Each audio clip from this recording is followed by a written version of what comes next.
Hello viewers, আসসালামু আলাইকুম। সবাই কেমন আছেন? আমার চুলাচুলির চ্যানেল থেকে সবাইকে স্বাগতম জানাচ্ছি। আজকে আমি রান্না করব গরুর নিহারি। এখন এটা আমি 2 ঘন্টা জাল দিয়েছি। তারপরে আজকে আমি পুরো প্রসেসটা দেখাবো। 2 ঘন্টা জাল দিয়ে তো আর এটা রান্না করা যাবে না। এর মধ্যে আমি যা যা দিয়েছি, গরুর হাড় 2.5 কেজির মতো হবে। তারপরে পানি দিয়েছি, পানি একটু বেশি করে দিবেন, যদি লাগে পরে আবার দিবেন। দেখবেন যে সেদ্ধ হয়েছে কিনা, যদি দেখেন যে সেদ্ধ হয়নি তারপরে আবার দেবেন।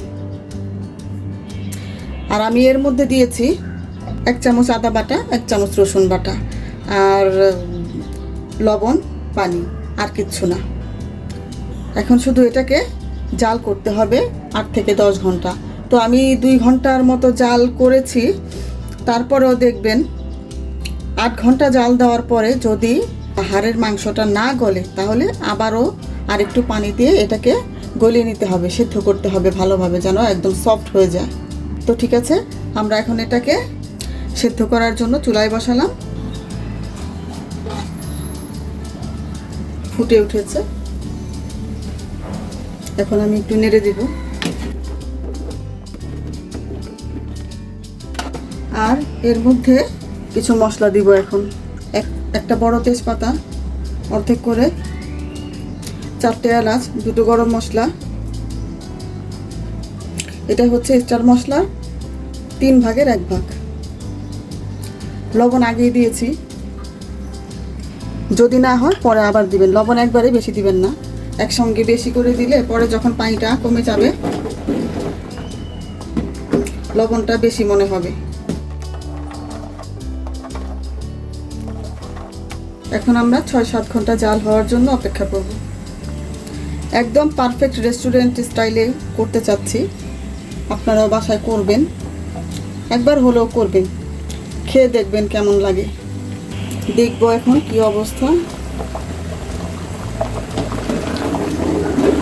আমরা ফিরে এলাম 6 ঘন্টা পর। এখন এটা যতটুকু ঘন হয়েছে আমি আর ঘন করব না। এখান থেকে আমি একটু হাড় এবং ঝোল তুলে রেখে দিব অন্য বাটিতে। সেটা আরেকদিন আমি আরেক ভিডিওতে দেখাবো। সেটা আমি মুগ ডাল দিয়ে রান্না করব। আমি আর এটাকে ঘন করব না। এখন আমি এটাকে বাগার দিব। এখানে একটি কড়াই বসিয়ে নিলাম, তার মধ্যে আমি তেল দিব। তেল বেশি দিব না, কিন্তু এগুলোর মধ্যে তেল থাকে, হাড়ের মাংসের মধ্যে। আমি দিয়ে দিলাম এখানে আদা বাটি, পেঁয়াজ কুচি। এখন আমি এটাকে নাড়ব।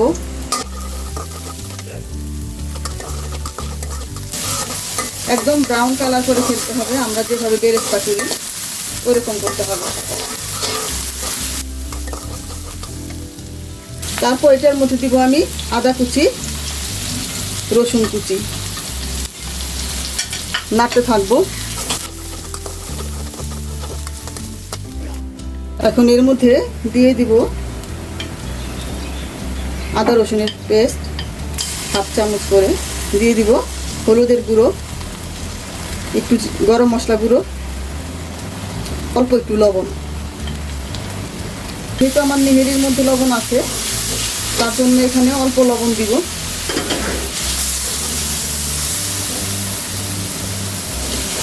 পানি দিয়ে মশলাটাকে ভালোভাবে কষিয়ে নিব।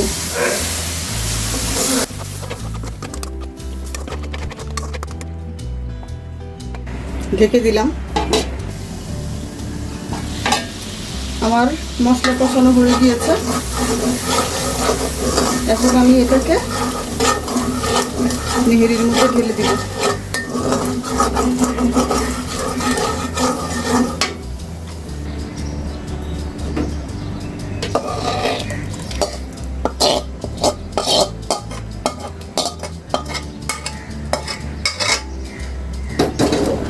ভালো করে নাড়াচাড়া করবেন।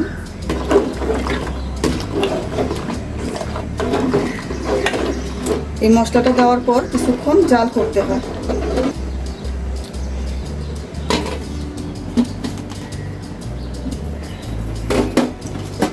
দেখুন কত সুন্দর কালার আসছে।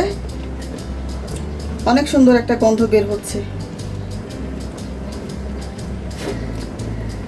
আমি এখন দেখাবো যে কেমন কি পরিমাণ গলেছে। দেখুন একদম সফট।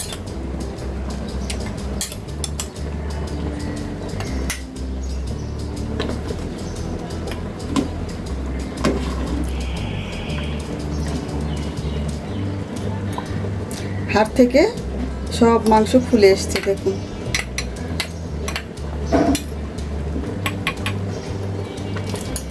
এইভাবে আপনারা বাসায় ট্রাই করবেন, একবার হলেও রান্না করে খেয়ে দেখবেন কেমন লাগে। হয়ে গেল আমার দারুণ মজার নেহারি রান্না।